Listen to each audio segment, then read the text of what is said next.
South Florida's Venezuelan community is pleading for protections after Trump's administration revoked TPS for the hundreds of thousands of Venezuelans that call the U.S. home. Many of them could be facing deportation in a matter of months. CBS News Miami's Yvonne Taylor joins us live from Doral with their message to the president and their local elected officials. Yvonne? And Lauren, we're talking about at least 300,000 Venezuelans that are affected by one of the TPS that actually has been revoked. And as soon as 2 months from this upcoming Wednesday, they would face that possibility if nothing is done. Why this upcoming Wednesday? Because that is when the Secretary of Homeland Security is supposed to sign the document. Now, the ones that we talked to right here tell me that going back is not an option.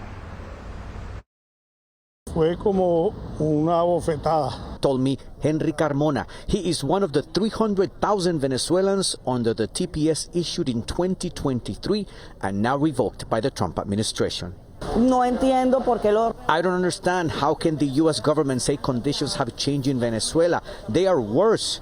Over the weekend, Department of Homeland Security Secretary Christine Noem said conditions had improved enough in Venezuela to warrant ending protective status. Evaluate all of these individuals that are in our country, including the Venezuelans that are here and members of TDA. Last week, she revoked the extension issued by the Biden administration. Noem referred to the Venezuelan gang Tren de Aragua as among the ones who benefit coming and staying in the U.S. with TPS. TPS holders are people that are living a legal life in the United States. Today, at a news conference in Doral, activists said they felt betrayed not only by the Trump administration, but by South Florida politicians too. The elected officials from the Republican Party, they actually told us that it was not going to touch the documented people. I want to hear them today. I want to know what they have to say. President Trump announced recently that Venezuela agreed to take back its violent criminal migrants nabbed in the U.S., including members of the Tren de Aragua